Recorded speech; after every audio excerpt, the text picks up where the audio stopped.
Hello बेटा। आज आपके सामने आने का जो मेन कारण है वो एक बहुत इंपॉर्टेंट डिस्कशन है, बहुत इंपॉर्टेंट डिस्कशन। चाहे वो नीट जेई की तैयारी करने वाला बच्चा हो, या वो सिविल की तैयारी करने वाला बच्चा हो, या कोई भी हो, एक्स बाई जेड, ठीक है। ठीक है, पर मोस्टली केस जो देखने को मिल रहे हैं नीट जेई के केस में देखने को मिल रहे हैं।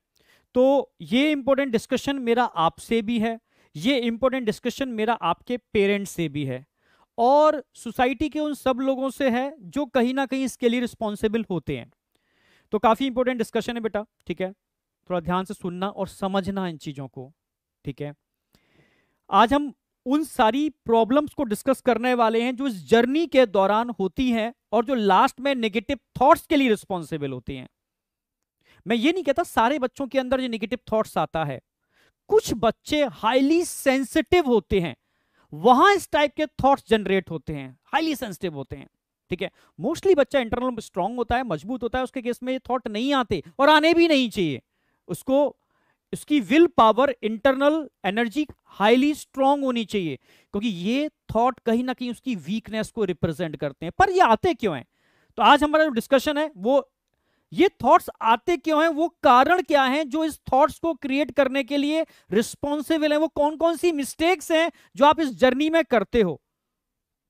तो ये सारा डिस्कशन मेरा आपसे रहेगा और आपके पेरेंट्स से भी बहुत इंपॉर्टेंट डिस्कशन है, ठीक है। तब कंक्लूड करेंगे इसको हम, ठीक है।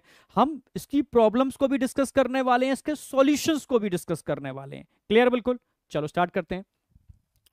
तो बेटा, सबसे पहले जब आप इस जर्नी को स्टार्ट करते हो, ठीक है, तो इस जर्नी को स्टार्ट करने से पहले आपको पता होना चाहिए ये आपका खुद का ड्रीम है या आपके पेरेंट्स का ड्रीम है।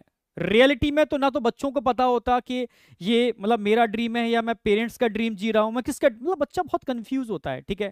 क्योंकि इंडियन मेंटेलिटी जो है या एटमॉस्फियर है, ठीक है, जो इस फील्ड के अंदर आपने देखा होगा, जो मैंने अक्सर देखा है, बहुत मध्यम वर्ग के, मिडिल क्लास के या उससे भी नीचे बहुत, ठीक है, वो लोग मिली कहीं ना कहीं, क्योंकि उन्होंने वो स्ट्रगल किया है, वो चाहते हैं कि चीजें चेंज हो, ठीक है। और वो भी एक्चुअल में करें क्या, वो इन्फ्लुएंस्ड हैं, वो स्पेशली मैं पेरेंट्स की बात कर रहा हूं, क्योंकि उनका जो इंटरेक्शन है वो किससे होता है, ठीक है। वो अपनी लाइफ के अंदर अक्सर बीमार पड़ते हैं, बीमार पड़ते हैं, डॉक्टर के पास जाते हैं, डॉक्टर के पास जाते हैं, वहां लाइंस लगी हुई हैं बहुत ज्यादा, काफी उनका अमाउंट खर्च होता है, जो हाईली रिस्पेक्टिव जॉब है। तो उनके दिमाग में थॉट प्रोसेस आता है कि अपने बच्चे को भी हमें डॉक्टर बनाना है, क्योंकि उनको नहीं पता कि और क्या क्या ऑप्शंस हो सकते हैं, उनको नहीं पता कि बच्चे की क्वालिटी क्या है, उनके बच्चे में आखिर क्या खूबी है, नहीं पता, ठीक है। बट उस चीज से वो इन्फ्लुएंस्ड हुए, ठीक है। और कहीं भाई केस अलग अलग हैं, बट एक केस ऐसा मोस्टली जो केस देखने को मिलता है, अगर छोटा सा बच्चा जो 9th-10th का एग्जाम देता है, उसके नो डाउट वो छोटा सा स्कूल है, उस लेवल पे उसके अच्छे मार्क्स आते हैं, अच्छा परफॉर्म करता है, तो पेरेंट्स को जो लगता है ना कि यार ये मेरी एक्सपेक्टेशन है, एक्चुअल में वो उनकी एक्सपेक्टेशन थी, बच्चे को नहीं पता क्या करना है, कि तुझे क्या करना है, डॉक्टर बनना है, ये मानना पड़ेगा आपको, ये पेरेंट्स की एक्सपेक्टेशन थी कि तुझे डॉक्टर बनना है, तुझे इंजीनियर बनना है, क्योंकि उन्होंने उसको फेस किया। उनकी एक्सपेक्टेशन गलत नहीं थी, क्योंकि उनको ये लगता है, क्योंकि उन्होंने जो फेस किया कि अगर मेरा बच्चा डॉक्टर और इंजीनियर बन जाएगा तो ये शायद अपनी लाइफ अच्छी जी पाएगा, क्योंकि उनको उसके अलावा कुछ पता नहीं है। आप समझ रहे हो ना मेरी बात? उनको नहीं पता कि इसके अलावा भी कोई और चीजें होती हैं, क्योंकि उनका इंटरेक्शन ही उन्हीं चीजों से हुआ है। तो जब ऐसे बच्चे होते हैं तो पेरेंट्स डिसीजन लेते हैं कि बच्चे को हमें डॉक्टर या इंजीनियर बनाना है, ठीक है। भाई कई लोगों की तो कैपेबिलिटी होती है वो तैयारी करा पाए, पर कई लोगों की कैपेबिलिटी नहीं होती, पर समाज के कहने पर कि मेरे गांव में मेरे 2 बच्चों का सिलेक्शन हो गया, तो उसका बड़ा रुतबा है, तो मुझे भी अपने बच्चे को नीट या जे की तैयारी करानी है। उसका मेंटल स्टेटस के बारे में उसको नहीं पता, ठीक है, करानी है, उसके लिए चाहे मुझे अपनी जमीन बेचनी पड़े, ठीक है, चाहे मुझे अपने पुरखों के जो गहने हैं उनको गिरवी रखना पड़े, या मुझे लोन लेना पड़े, कर्जा लेना पड़े, पर मैं बच्चे को पढ़ाऊंगा, ठीक है। अब पढ़ाना अच्छी बात है, मैं मना नहीं कर रहा, ये तो करना चाहिए, ठीक है। बट क्या जेई नीट के अलावा कोई ऑप्शन नहीं है? ठीक है। तो आपने क्या किया, वहां से इन्फ्लुएंस हुए और बच्चे को जेई नीट की तैयारी कराने के लिए भेज दिया। आपको नहीं पता किया कि कौन सा इंस्टीट्यूट ठीक है, थोड़ा 19-20 फीस हुई, आपने वहां पर एडमिशन करा दिया, ठीक है। अब एडमिशन कराने के बाद एक्चुअल में उसके बाद आपकी रिस्पॉन्सिबिलिटीज स्टार्ट होती हैं, बट वहां आप अपनी रिस्पॉन्सिबिलिटीज खत्म कर देते हो और एडमिशन करा करके हॉस्टल में करा करके आप बैक टू, ठीक है, अपने घर वापस आ जाते हो। अब उस बच्चे का जो अब तक कहीं ना कहीं आपसे जुड़ा हुआ था, कहीं ना कहीं हो सकता है उसको होम सिकनेस भी हो, ठीक है, ठीक है, हो सकता है कि वो अब तक आपसे उस या उस गांव से अलग ही ना हुआ हो, तो सोचो उसको कितना क्या फेस करना पड़ेगा वहां पर, ठीक है। अब समझना वो उन अनफेवरेबल, क्योंकि वो उधर क्लास चल रही है, उसका एडमिशन हो चुका है, उसके प्रॉपर, ठीक है, टेस्ट हो रहे हैं, बट वो टेंशन में है क्योंकि उसको पेरेंट्स से वो अलग हो गया है। धीरे धीरे वो वहां के जो टॉक्सिक फूड होता है, वो चाहो ना चाहो फूड की क्वालिटी बहुत इंप्रूव नहीं हो पाती कितना भी कर लो, ठीक है। तो कहीं ना कहीं उस फूड का शिकार होता है, उसको कहीं ना कहीं हेल्थ इश्यूज आने चालू हो जाते हैं। जब धीरे धीरे उसको हेल्थ इशू होते हैं, कई बच्चों को हेल्थ इशू होते हैं, कुछ कई बच्चों को होम सिकनेस होती है, जिसकी वजह से प्रॉब्लम क्रिएट होते हैं। कई बच्चे गलत फ्रेंडशिप में भी पड़ जाते हैं, ये आपको पता होगा, बच्चे सुन रहे होंगे, ठीक है। कहीं ना कहीं भी पुराने बच्चे भी होते हैं इस बड़े बड़े शहरों में, ठीक है, जहां नीट और जे की तैयारी होती है, ठीक है। वहां कुछ ऐसे बच्चे हैं जो पंचवर्षीय योजना बना चुके हैं, यानी 4-5 साल से पुराने हैं, तो वो कहीं ना कहीं, समझ रहे हो, अपने ग्रुप में उन बच्चों को शामिल करने के लिए कहीं ना कहीं फ्रेंडशिप करते हैं, उनको डाइवर्ट करते हैं, ठीक है। इतना ही नहीं, सबसे ज्यादा जो दिक्कत आ रही है वो इन सबसे भी ज्यादा सबसे भयानक चीज है, वो सोशल मीडिया, ठीक है, इंस्टाग्राम, ठीक है, फेसबुक, ठीक है, यूट्यूब। बच्चा इनसे इतना डाइवर्ट हो रहा है जिसका कोई मतलब हिसाब ही नहीं है, ठीक है। एक्चुअल में इन सब चीजों से बच्चा एक इन्फ्लुएंस्ड होता है और अपने अराउंड एक हाइपोथेटिकल दुनिया को बना लेता है, ठीक है। आप समझना, ये चीजें जिस तरीके से हम टर्म यूज करते हैं ना कि जो एटॉमिक एनर्जी है, विध्वंसक भी है यानी विनाशक, ठीक है, उससे सब कुछ नष्ट भी हो सकता है, पर वो क्रिएटर भी है कि आज के डेट में जो लाइट इतनी चीजें हैं उसी की वजह से हैं, ये तो आपको पता ही होगा, ठीक है, सब उसी की वजह से हैं। तो डिपेंड करता है आप उसको कैसे यूटिलाइज करते हो, बट वो बच्चे हैं, ठीक है। जब इन सोशल मीडिया इन सबके या फोन की गिरफ्त में बड़े लोग आ चुके हैं, वो तो बच्चे हैं, ये पेरेंट्स को समझना पड़ेगा, पेरेंट्स को भी समझना पड़ेगा, ठीक है। वो बच्चे हैं, वो उसकी गिरफ्त में नहीं निकल पा रहे, और वो इस तरीके से जकड़ता है ना कि धीरे धीरे आपका जो गोल था जेई नीट का वही डाइवर्ट हो जाता है। तो सबसे बड़ी प्रॉब्लम आज की डेट में सोशल मीडिया है, फेसबुक, रील्स, इंस्टाग्राम, यूट्यूब है, जो बच्चों को हाईली डिस्ट्रिक्टेड कर रहा है, ठीक है। तो ये भी एक बहुत बड़ा कारण है, ठीक है। इसके अलावा कहीं ना कहीं जैसे इसी जगह पर बच्चे जाते हैं तो कहीं ना कहीं अफेयर में पड़ जाते हैं, ठीक है। तो डिफरेंट टाइप के अफेयर्स होते हैं, ठीक है, उनमें पड़ जाते हैं और धीरे धीरे वो अपना गोल से डाइवर्ट हो जाते हैं। क्योंकि जब उनका एडमिशन हुआ था उनको पता था कि मेरे पेरेंट्स ने कहीं जमीन बेच करके मेरा यहां पर कराया, कहीं लोन लेके मुझे यहां भेजा है, बट वही तो ना कि वो अच्छे हैं। ये एज जो होती है टीनेजर्स वाली, हाईली कह सकते हो कि इन्फ्लुएंस्ड, जो तुरंत इन्फ्लुएंस होते हैं इस चीज से, उस समय पेरेंट्स का बहुत बड़ा रोल होता है, बट पेरेंट्स साथ में नहीं होते, ठीक है। तो वो इससे इन्फ्लुएंस हो जाते हैं और डाइवर्ट हो जाते हैं, आप समझ रहे हो। और धीरे धीरे जब उनको पता चलता है कि ये चीजें ऐसी होती जा रही है, उनका टाइम लॉस हो रहा है, उनका बैकलॉग आता जा रहा है, उनकी दिक्कतें बढ़ती जा रही हैं, तो वो कहीं ना कहीं उन टेंशन, उन सब चीजों से रिलीफ लेने के लिए, समझ रहे हो, जो स्ट्रेस आ रहा है उससे बचने के लिए बैड हैबिट्स का भी सहारा ले लेते हैं, लाइक ड्रिंक, स्मोकिंग, ठीक है, ड्रग्स तक का सहारा ले लेते हैं। यहां से उनकी लाइफ स्पॉइल होना स्टार्ट होती है। तो इसीलिए मैं बोलता हूं कि इन जब ये ड्यूरेशन जर्नी होती है ना, इस समय पेरेंट्स का रोल बहुत इंपॉर्टेंट है। कभी कभी जो मैंने फेस किया, बच्चा कहीं ना कहीं पढ़ रहा था पहले, उसके अच्छे मार्क्स आ रहे थे, टीचर से बहुत अच्छा उसका इंटरेक्शन था स्कूल लेवल पर जब बड़े लेवल पर आता है तो अपनी एग्जिस्टेंस उन बच्चों के बीच में नहीं समझ पाता कि यार यहाँ तो मतलब कंपटीशन बहुत टाइट है, मैं अपनी परफॉर्मेंस नहीं दे पा रहा, मेरा कॉन्फिडेंस डाउन हो रहा है। तो कॉन्फिडेंस डाउन होगा क्योंकि वहां सारे सारे धुरंधर बैठे हुए हैं, आप समझ रहे हो। या बच्चा डिमोटिवेट होता है, यार मैंने इतना पैसा खर्च किया, वो स्कूल के टीचर मुझे बहुत अच्छा पढ़ा रहे थे, बट यहां इतना खर्चा करने के बाद भी मैं अब मतलब टीचर सुन ही नहीं रहे मेरा, या सिस्टम मेरा नहीं सुन रहा, ठीक है, मैं रिफंड मांगता हूं तो रिफंड नहीं हो रहा मेरा, तो वो और डिमोटिवेट होता है, मैं क्या मुंह लेकर के वापस जाऊंगा। वो उसका डिमोटिवेशन का बहुत बड़ा कारण बनता है, वो उसके डिप्रेशन का बहुत बड़ा कारण बनता है, वो उसके स्ट्रेस का बहुत बड़ा कारण बनता है। ये स्ट्रेस भी कहीं ना कहीं, ठीक है, उसको नेगेटिव थॉट्स क्रिएट कराने के लिए रिस्पॉन्सिबल हो सकता है। तो कारण बहुत सारे हैं, मैंने बताया ना कि बच्चा अगर पेरेंट्स से कनेक्टेड था तो होम सिकनेस भी हो सकती है, हेल्थ इश्यू बहुत बड़े पैमाने पर देखे गए, हेल्थ इश्यू भी रिस्पॉन्सिबल है। समझ रहे ना मेरी बात? फ्रेंडशिप, सोशल मीडिया सबसे ज्यादा इंपॉर्टेंट रोल प्ले करता है इसके लिए, जो मैं बच्चों से कहूंगा, ठीक है, सबसे खतरनाक है। अफेयर और बैड हैबिट्स, ये आपके जो गोल था जेई और नीट, उससे आपको डाइवर्ट करता है। कैसे करता है डाइवर्ट, मैं बताता हूं।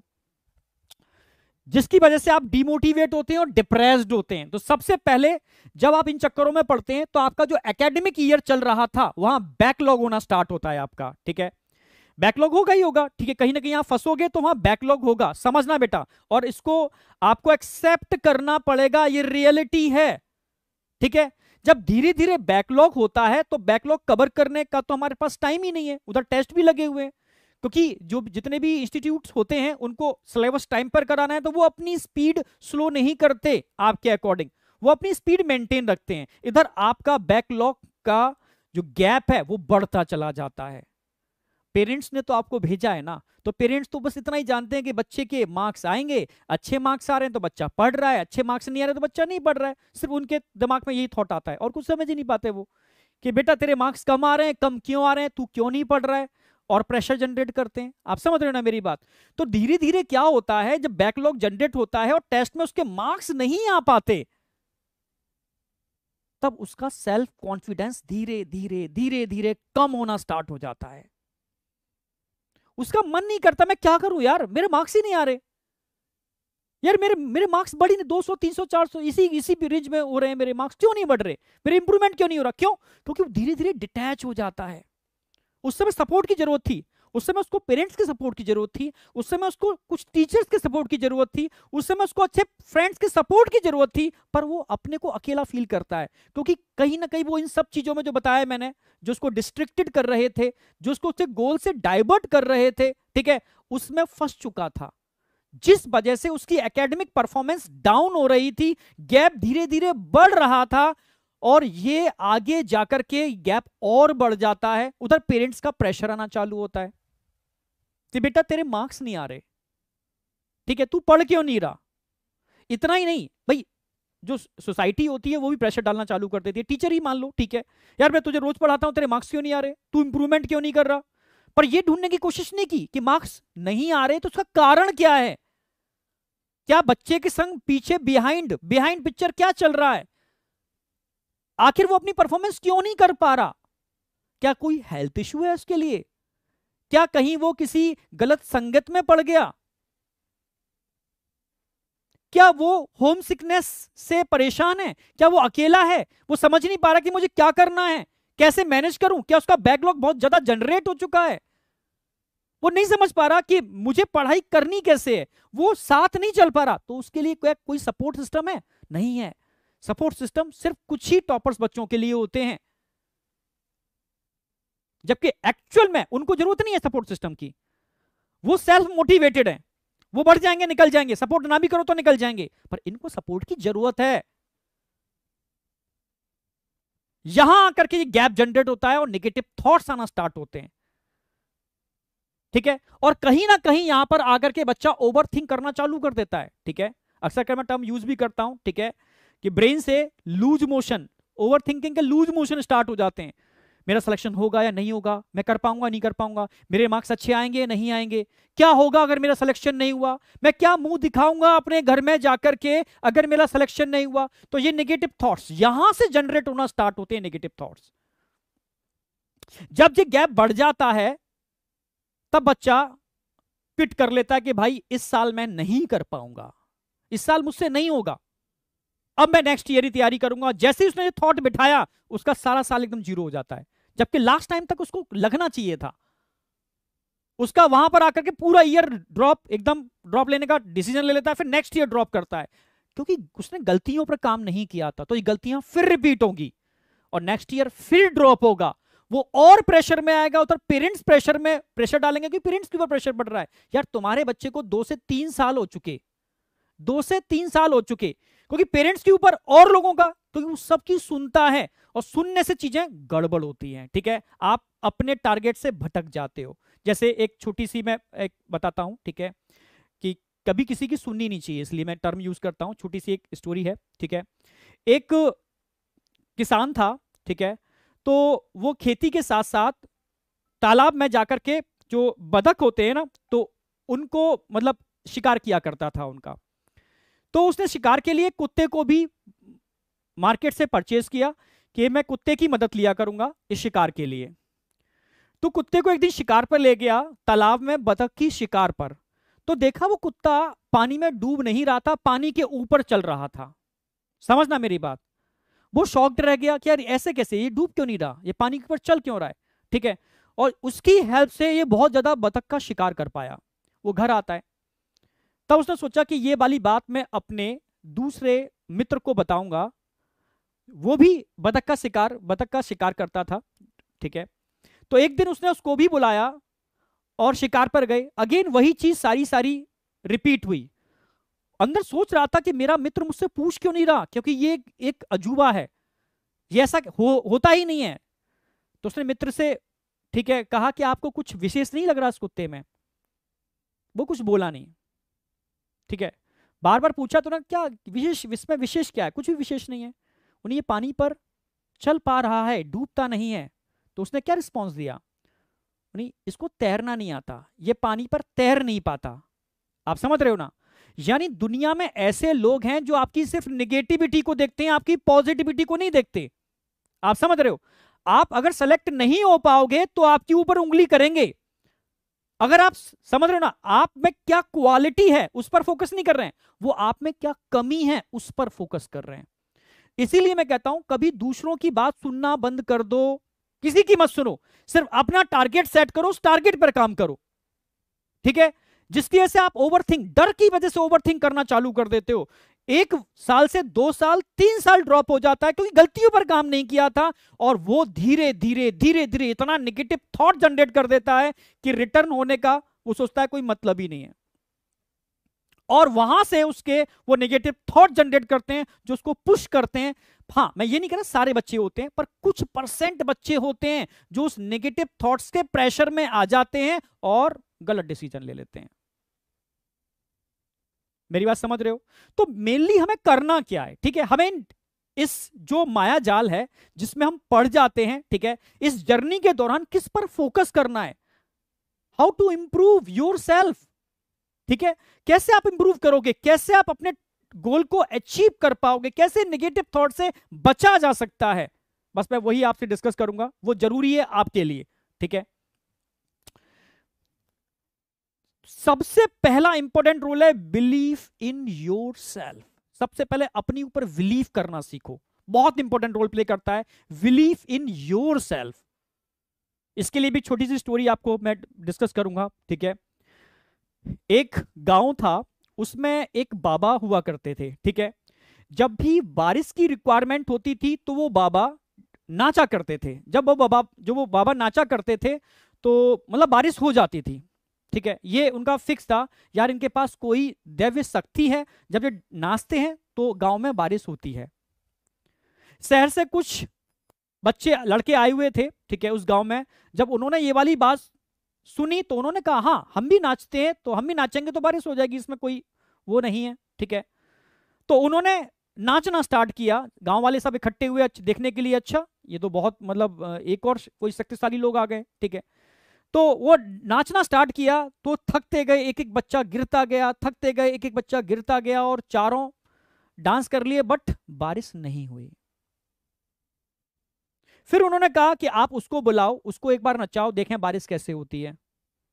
फिर उसको बुलाया गया, उसने डांस करना स्टार्ट किया। दिन भर डांस किया, रात तक हो गई, वो तब तक डांस किया कि जब तक बारिश ना हो जाए। बारिश हुई, फिर तब बाद में वो शॉक्ड हो गए, ये कैसे, ये कौन सी दैवी शक्ति है। तो नेक्स्ट डे वो चारों उससे मिले, उससे पूछा तुम्हारे पास कौन सी शक्ति है जिससे बारिश हो जाती है। तो उसने कहा मुझे सिर्फ इतना पता है कि मैं नाचता हूं तो बारिश होगी, बस मैं इतना जानता हूं कि अगर मैं नाचूंगा तो बारिश होगी, बस इसके अलावा मुझे कुछ नहीं पता। मैं नाचना स्टार्ट करता हूं और तब तक नाचता हूं जब तक कि बारिश नहीं हो जाती, और बारिश हो जाती है। समझ में आया होगा। यानी सबसे इंपॉर्टेंट चीज है आपका बिलीफ। अगर आपका बिलीफ अपने ऊपर है तो नेचर भी आपका सपोर्ट करती है। अगर आपका खुद का बिलीफ ही अपने ऊपर नहीं है तो नेचर सपोर्ट कैसे करेगी। तो पहला स्टेप आपको अपने ऊपर बिलीव करना है कि यार कि मैं कर रहा हूं तो मैं कर पाऊंगा। और बिलीव करने के बाद, आप समझ रहे हो ना मेरी बात, अगर बिलीफ है तो नेचर भी आपका सपोर्ट करेगी, बिलीफ नहीं है तो कोई आपका सपोर्ट करने वाला नहीं है। पहला स्टेप हर तैयारी का बिलीफ सिस्टम होता है, ठीक है। तो believe in your self always, ये ध्यान रखना, ठीक है। तो कोई भी काम स्टार्ट करते हो तो सबसे पहले मैंने डिस्ट्रिक्शन बता दिए, वो क्या चीजें हैं जो आपको डिस्ट्रिक्ट करती हैं, उनसे बचना है। जब उनसे बच जाओगे सीधा आपको आपका गोल, आपका टारगेट दिखेगा, ठीक है। तो इन सब के लिए टाइम मैनेजमेंट, लिख के टाइम मैनेजमेंट नहीं होता। टाइम मैनेजमेंट का मतलब है कि अगर जरूरत पड़ेगी तो मैं यूट्यूब पर लेक्चर्स या कुछ, क्योंकि समय वो आ गया है, वो भी देखूंगा, पर रिस्ट्रिक्टेड, इतने टाइम के अंदर, इतने टाइम में सेल्फ स्टडी करूंगा, इतने टाइम में इंस्टीट्यूट जाऊंगा, कोचिंग जाऊंगा और अपनी तैयारी करूंगा। अगला, टाइम मैनेजमेंट बहुत जरूरी है। अपनी हेल्थ को भी मैं टाइम दूंगा, 15 से 20 मिनट, आधा घंटा पर डे अपनी हेल्थ को दूंगा। क्योंकि हेल्थ पर जब मैं टाइम देना चालू करता हूं तो मेरी कंसिस्टेंसी मेंटेन होती है, मेरी सिटिंग पावर मेंटेन होती है, मेरा सेल्फ कॉन्फिडेंस मेंटेन होता है। क्योंकि सारा खेल मैंने बताया था न्यूरो का है। हमारे ब्रेन के अंदर जो न्यूरोट्रांसमीटर निकलते हैं वो आपको रुलाते हैं, वो आपको हंसाते हैं, वो आपको जोश पैदा करते हैं, वो आपके अंदर जुनून पैदा करते हैं, वो उन सारे टारगेट को अचीव करने में हेल्प करते हैं जिनको एक आम इंसान इम्पॉसिबल बोल देता है। तो हेल्थ यहां बहुत इंपॉर्टेंट रोल प्ले करती है, चाहे वो मेडिटेशन की फॉर्म में हो, ठीक है, मेंटल हेल्थ के लिए, चाहे वो शारीरिक, ठीक है, आप योगा करो या कोई भी एक्सरसाइज करो, 15 से 20 मिनट, आधा घंटा, ये आपको रूटीनली, आपको चाहे वो मॉर्निंग का टाइम हो या वो इवनिंग का टाइम हो, आपको अपनी हेल्थ पर देना पड़ेगा। क्योंकि इंटरनल फिटनेस सबसे पहली प्रायोरिटी होती है, तब आप मेंटल फिटनेस की बात करते हो, ठीक है। क्योंकि ये मेंटल फिटनेस के लिए भी रिस्पॉन्सिबल होती है, ये बहुत इंपॉर्टेंट रोल आप प्ले करती है इसके अंदर, ठीक है। आपकी कंसिस्टेंसी मेंटेन करने के अंदर 10 घंटे की पढ़ाई को, ठीक है, आप 4 घंटे में कन्वर्ट कर सकते हो अगर आप मेंटली हेल्दी हो, एकदम बढ़िया हो, ठीक है। और हमेशा टाइम मैनेजमेंट के अंदर आप 2 से 3 घंटे, 2 घंटे मैं बहुत ज्यादा बोल रहा हूं, अगर आप रेगुलरली 2 घंटे पढ़ते हो ना तो बहुत होता है यार। उसके बाद आपको रेस्ट की जरूरत पड़ेगी, 10 मिनट का रेस्ट दो। रेस्ट नहीं दोगे तो कंसिस्टेंसी, मैं मान ही नहीं सकता कोई बच्चा कहे कि मैं लगातार 12 घंटे पढ़ता हूं, वो अपने को धोखा दे रहा है, ठीक है। तो एक्चुअल में मैं सच कह रहा हूं, आप अपने को धोखा देना बंद करना। क्योंकि लोग रिजल्ट देखते हैं, ये नहीं देखते कि आपने मेहनत कितनी की, रिजल्ट। तो रिजल्ट के लिए आप अपने को धोखा नहीं दोगे। अगर आपको लगता है कि मैं, ठीक है, इतना टाइम में इतना कर लूंगा, टाइम के हिसाब से नहीं कि मैं इतना करके ही उठूंगा, समझ रहे हो। पर हम करते क्या है, जैसे मोबाइल और ये टेक्नोलॉजी वाली चीजें आपके हाथ में आती हैं तो आप क्या करते हो, अपने कंटेंट यानी एकेडमिक चीजों को पढ़ते पढ़ते आप नॉन एकेडमिक में एंटर कर जाते हो, और रील्स, और एक बार जब उसमें एंटर करते हो घंटे कहां निकल जाते हैं पता ही नहीं चलती। फिर आप बंद करते हो, फिर चालू करते हो, फिर चले जाते हो, फिर बंद। ऐसे में क्या होता है, आप एक्चुअल में 2 घंटे भी नहीं पढ़ते, और आप पढ़ कितने घंटे रहे हो, 12 घंटे। देखने वाले को लगता है कि आप बहुत ज्यादा पढ़ रहे हो, पर एक्चुअल में आप उतना, समझ रहे हो, आप उतना आउटपुट निकाल ही नहीं पा रहे, क्योंकि आप डाइवर्ट हो रहे हो। अगर आप 10-10 मिनट भी बीच में एंटर कर रहे हो यूट्यूब के अंदर, इंस्टाग्राम के अंदर, फेसबुक के अंदर, तो ये आपके बहुत बड़े समय को किल करते जा रहे हैं। तो कैसे भी इसको अवॉइड करो, ठीक है। इसको टाइम के साथ बांधो कि यार इतने घंटे इस समय ही इसको देखूंगा। अगर मुझे YouTube से लेक्चर देखना है, अगर मुझे यहां से ये चीज देखनी है, अगर मेरी कोचिंग में कोई चीज दी गई है उसको यहां देखनी है, तो इस समय में ही देखूंगा। कुछ रिस्ट्रिक्टेड करो, टाइम में बांधो, और फालतू चीजों को एकदम डिलीट कर दो अपने मोबाइल से, बिल्कुल डिलीट कर दो, अगर टारगेट वास्तव में आपका जेन्युइन है तो। और जब भी कोई प्रॉब्लम आए, बेटा मैं सच कह रहा हूं, पेरेंट्स से बढ़ के इस दुनिया में कोई कुछ नहीं हो सकता, ठीक है। पहली प्रायोरिटी अपने पेरेंट्स को दो, सेकंड प्रायोरिटी अपने अच्छे दोस्तों को दो जो आपकी प्रोग्रेस चाहते हो, आपके संग कंपटीशन करते हो, पॉजिटिव कंपटीशन। नहीं तो अगर कोई टीचर आपके हित में काम करता है, आपको मतलब आपको आगे बढ़ाने में काम करता है, तो आप उससे सपोर्ट ले सकते हो, आप समझ रहे हो। पर मेरी पहली प्रायोरिटी होगी कि अपनी हर प्रॉब्लम को अपने पेरेंट्स के साथ डिस्कस करो, बहुत जरूरी है, बहुत जरूरी है, ठीक है। अपने मार्क्स को, अपने अपने हर चीज को, कि आज ये दिक्कत आई मेरे सामने, तो वो सॉल्यूशन निकालेंगे, क्योंकि दुनिया में उससे मतलब आपका मतलब बेटर चाहने वाला कोई भी नहीं है।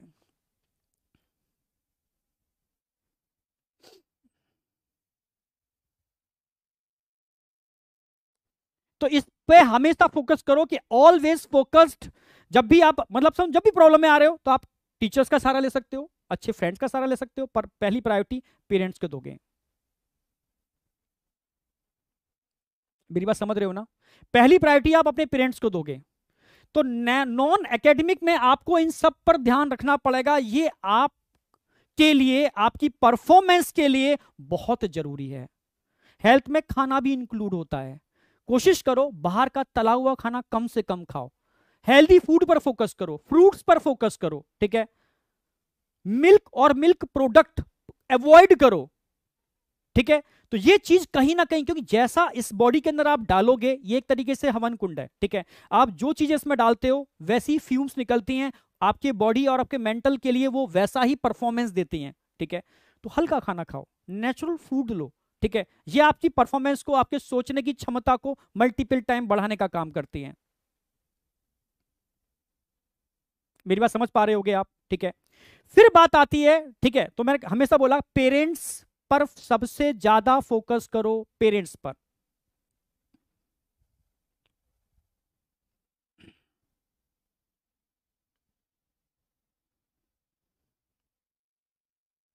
एक महिला थी, विल्मा रुडोल्फ, उनको बचपन से पोलियो था, बचपन से पोलियो पोलियो था उनको, ठीक है? डॉक्टर्स ने उनसे बोला था कि आप कभी चल नहीं सकती, आपको पोलियो है, आप लाइफ में भी नहीं चल सकती, ठीक है? विल्मा रुडोल्फ जो महिला थी, उनकी जो मदर या पेरेंट्स थे, उन्होंने कभी नहीं बोला कि तुम नहीं चल सकती। उन्होंने कहा तुम चल भी सकती हो, तुम दौड़ भी सकती हो। तो उन्होंने दुनिया की बात नहीं सुनी, उन्होंने अपने पेरेंट्स की बात सुनी। समझना मेरी बात, तभी मैं कहता हूं दुनिया की बात मत सुना करो, सिर्फ पेरेंट्स। अपनी हर प्रॉब्लम का सॉल्यूशन पेरेंट्स। और आप बिलीव नहीं करोगे, वो 3 गोल्ड मेडल की विजेता हैं, 3 गोल्ड मेडल जीते उन्होंने एथलीट्स के अंदर। तो मैं तभी तो बोलता हूं इंसान यहां से हारता है, कभी शरीर से नहीं हारता, ठीक है? तो यहां से नहीं हारना आपको, यहां से नहीं हारना, यहां से स्ट्रांग रहना है आपको।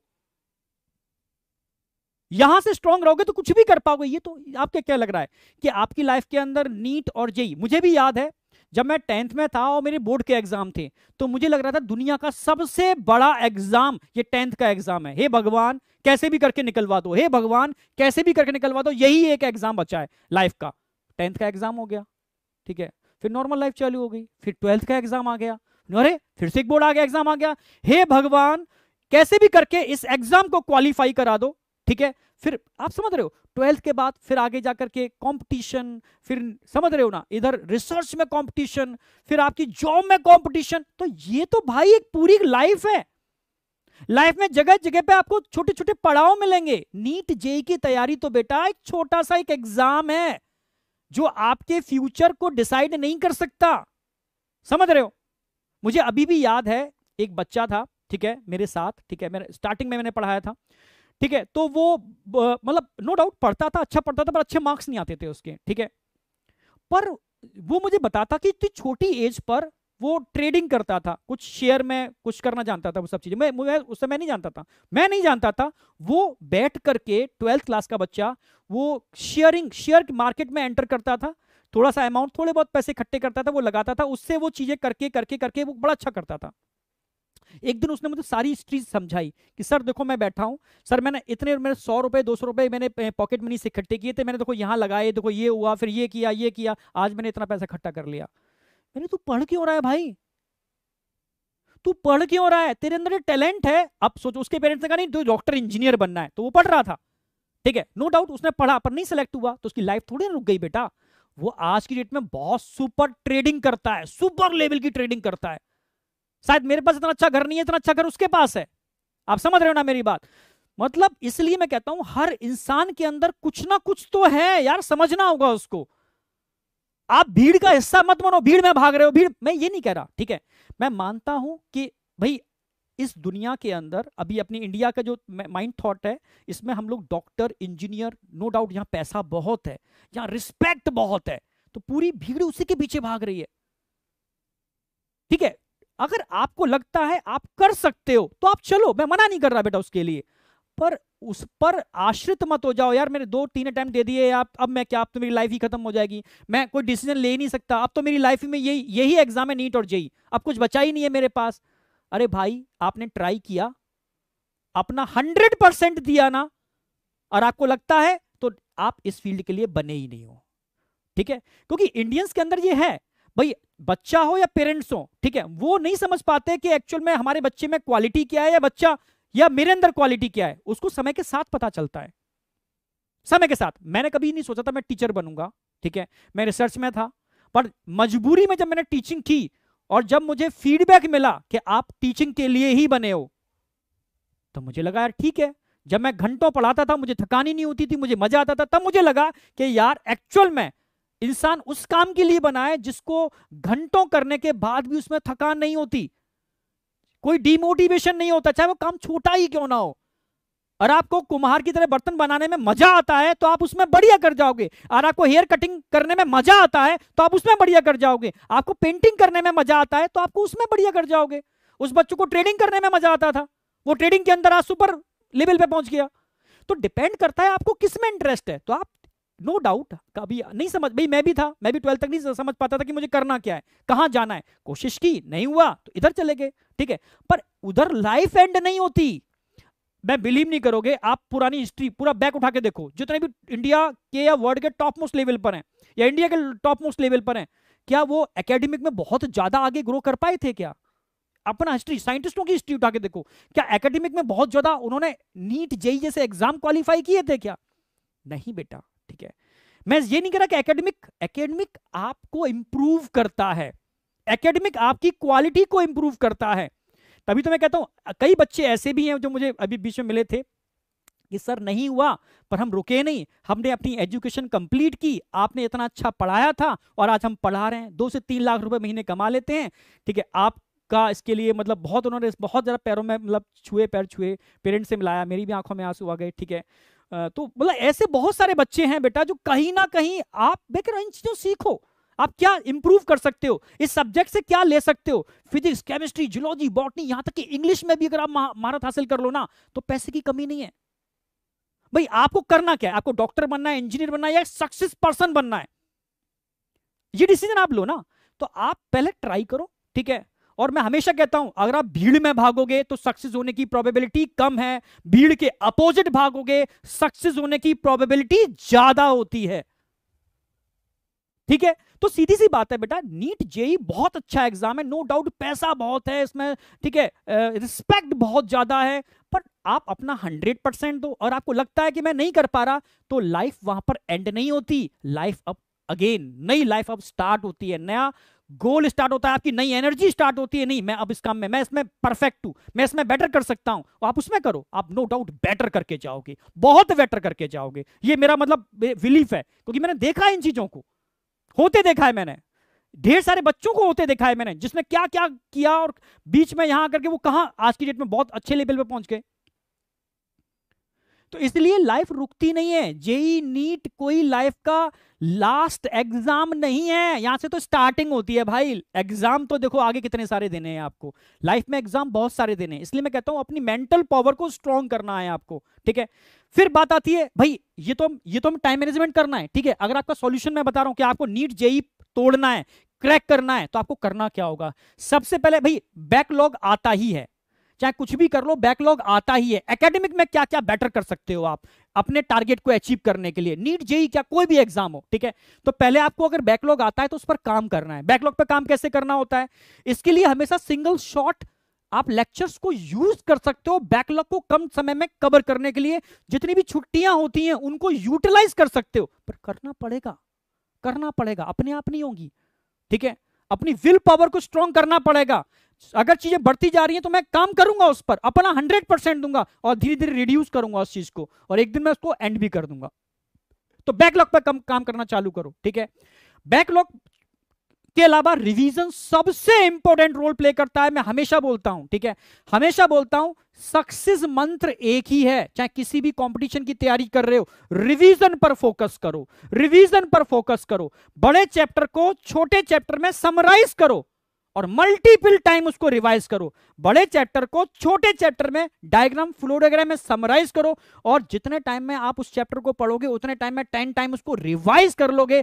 कंसेप्ट आपका क्यों आपके हाथ में नहीं आएगा, आप बताओ, ठीक है। तो इसे कहते हैं टाइम मैनेजमेंट। आपने बड़ी चीज को छोटी चीज में समराइज किया, जितने टाइम में आप उसको एक बार पढ़ रहे हो उतने टाइम में आप मल्टीपल टाइम उसको रिवाइज कर लोगे, तो आपका कमांड उसके ऊपर बहुत परफेक्ट हो जाएगा, ठीक है। तो ये रिवीजन स्ट्रेटेजी अपनाओ, ठीक है। साथ में मैपिंग किया करो रिवीजन के लिए, आंखें बंद करके बैठा करो, मैपिंग किया करो। मैपिंग करने से वो चीज, ठीक है, और परफेक्ट होती है, बेटर होती है। आप उसको समझ रहे हो ना, आप सेट कर पाओगे ब्रेन के अंदर मैपिंग, ये ऐसा ये ऐसा ऐसा। पूरा चैप्टर लोग 15 से 20 मिनट के अंदर ब्रेन के अंदर सेट कर लेते हैं, बिल्कुल, ठीक है। तो रिवीजन स्ट्रेटजी बनाओ, बड़े चैप्टर को छोटे चैप्टर में समराइज करो, मल्टीपल टाइम उसको रिवाइज करो उतने ही टाइम के अंदर। Improve your marks. सबसे ज्यादा परेशान है बच्चे कि सर मार्क्स इंप्रूव नहीं हो रहे, ठीक है। तो मार्क्स इंप्रूवमेंट के लिए बेटा कुछ चीजें ध्यान रखने पड़ेंगी आपको। सबसे पहले क्वेश्चन प्रैक्टिस पर ध्यान दो। क्वेश्चन प्रैक्टिस ज्यादा से ज्यादा किया करो, क्योंकि क्वेश्चन प्रैक्टिस थ्योरी की सही मायने में एप्लीकेशन को समझाते हैं कि यार इस थ्योरी को ऐसे पूछा जा सकता है। एनसीईआरटी के उसी पैरा को मैंने 10 बार पढ़ा, नहीं समझ में आया, ठीक है। आपको लगा समझ में तो आ गया, आपको लगा कि यार ये तो सिंपल है, मुझे आता है, पर अचानक से उससे 2 क्वेश्चन ऐसे बने कि समझ रहे हो ना, उस क्वेश्चन पढ़ने के बाद तो उस पैरा को जब मैंने दोबारा पढ़ा, अरे यार इस पैरा से ऐसे क्वेश्चन भी पूछे जा सकते हैं, यानी इट इज अ एप्लीकेशन। तो एप्लीकेशन तब आती है जब आप क्वेश्चन प्रैक्टिस करते हो। इससे आपको क्वेश्चन पढ़ने की आपकी स्पीड बढ़ती है, ठीक है। क्वेश्चन सॉल्व करने की स्पीड बढ़ती है। टाइम के साथ क्वेश्चन सॉल्व करो, आप समझ रहे हो ना मेरी बात। और हमेशा छोटे छोटे टारगेट बनाओ, छोटे छोटे टारगेट बनाओ, ठीक है। छोटा टारगेट का मतलब है आपके जो भी शेड्यूल में टेस्ट दे रखे हैं उनको आप टारगेट बनाओ कि अगला टारगेट मेरा नीट एग्जाम लिखो, नीचे अपना सिर्फ वो सिलेबस लगाओ जो आपके टेस्ट में आने वाला है, ठीक है। कोई भी एक टेस्ट सीरीज को फॉलो करो, उस टेस्ट के सारे टॉपिक और सब टॉपिक को लिखो, ये मेरा नीट का एग्जाम है, ये मेरा टारगेट है। अब उस समय पागलपन जुनून की तरह उस टारगेट पर लग जाओ, वो छोटा टारगेट है आपका। और जिस दिन आप जब टारगेट पर लगोगे, प्रैक्टिस करोगे, एनसीईआरटी पढ़ोगे, तो आप उसको अचीव करोगे। और जिस दिन आपके मार्क्स अच्छे आएंगे, ठीक है, आप एकदम अपने अंदर कॉन्फिडेंस लेवल आपका नॉर्मल से ज्यादा बढ़ेगा, और अगले टेस्ट के अंदर ये एक फोर्स का काम करता है, आपको और अच्छा परफॉर्म करने में हेल्प करता है, ठीक है। पर किसी कारण से अगर मार्क्स कम आते हैं तो डीमोटिवेट नहीं होना, ये अच्छी बात है, ठीक है। क्योंकि हमें कुछ क्वेश्चन करने को मिले, जो क्वेश्चन हम जो थ्योरी पढ़ रहे थे, क्योंकि एक बार टेस्ट में जो क्वेश्चन गलत होते हैं ना, वो दोबारा गलत नहीं होते, ठीक है। वो क्वेश्चन गलत हुए क्यों, एनालिसिस, टेस्ट एनालिसिस, ठीक है।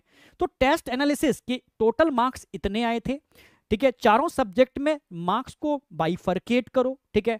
अब इसमें कितने नेगेटिव क्वेश्चन हुए, कितने पॉजिटिव हुए, उनको बाइफरकेट करो। नेगेटिव होने का कारण क्या था, क्या सिली मिस्टेक थी, ठीक है, क्या क्वेश्चन को पढ़ने में बहुत टाइम लगा, क्या वो कंसेप्ट आपका वीक था, समझ रहे हो, क्या वो एनसीईआरटी की लाइन थी जो आप भूल चुके थे, रिवीजन की जरूरत है। सारे पॉइंट्स लिखो, ये गलतियां थी, ये गलतियां थी। अब इन गलतियों पर काम करो।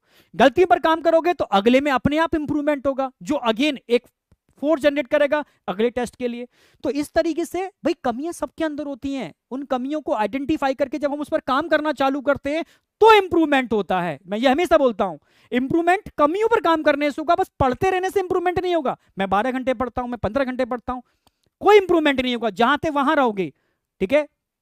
हम इंसान है बेटा, हम कमियां भी करते हैं, हमसे गलतियां भी होती हैं, मार्क्स डाउन भी जाते हैं, पर हम उनसे सीखते हैं, उसको फिर अगले में अप्लाई करते हैं। कुछ परसेंट तो अप्लाई होगा, 1-2%, अगले में फिर 1-2% अप्लाई होगा ना, थोड़ा थोड़ा थोड़ा थोड़ा अप्लाई होगा तो इंप्रूवमेंट होगा, और ये इंप्रूवमेंट आपको आपकी सक्सेस की तरफ लेके जाएगा। तभी बोलता हूं छोटे छोटे टारगेट एक दिन बड़ा टारगेट अचीव कराते हैं। तो ये एक स्ट्रेटेजी रखो, ठीक है, कि क्वेश्चन प्रैक्टिस करो, स्मॉल टारगेट बनाओ, टेस्ट एनालिसिस करो, तो ये आपको बहुत पॉजिटिव करता है, ठीक है।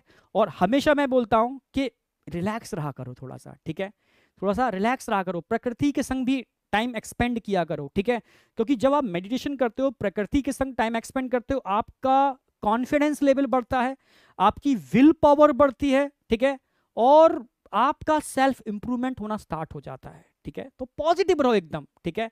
और एकदम भाई इन टारगेट को अपना लाइफ का लास्ट टारगेट मत समझो, ये इट इज अ छोटे छोटे पार्ट हैं। कहते हैं ना, बड़े भाग्य मानुष तन पाया, तो जैसे इस थ्योरी को लोग कहते भी है, ठीक है, कि मैं अक्सर कर बोलता भी रहता हूं, ठीक है, पर कुछ ना कुछ तो चीजें हैं, ठीक है, जो मनुष्य की कहते हैं, जो हिंदू हिंदू माइथोलॉजी के अंदर, कि इसमें आपको जन्म मिला है तो आपको भी और भी तो स्पीसीज हैं, तो हो सकता है वहां पर भी आपने कभी जन्म लिया हो। अगर इस वाली योनि में जन्म मिला है आपको, तो इसको सही से यूटिलाइज करो यार, ठीक है, सही से यूटिलाइज करो, इसको बर्बाद मत जाने दो, नेगेटिव थॉट्स मत क्रिएट करो। जो नेगेटिव थॉट्स के कारण मैंने बताए हैं उन पर काम करो, उनसे दूर रखो, उनसे दूर रहो, ठीक है, वो आपको डिस्ट्रिक्ट कर रहे हैं, और अपने गोल पर फोकस करो, ठीक है। 12 से 18 साल के बीच की जो उम्र होती है, ठीक है, ये बहुत वनरेबल होती है, एक तरीके से डेंजरस होती है, खतरनाक होती है, ठीक है। इसमें बस इसी को आपको अच्छी तरीके से यूटिलाइज करना है। हम सारे लोग आपके साथ हैं, ठीक है, आपके पेरेंट्स आपके साथ हैं, उनको यूटिलाइज करो, ठीक है, और पॉजिटिव रहो।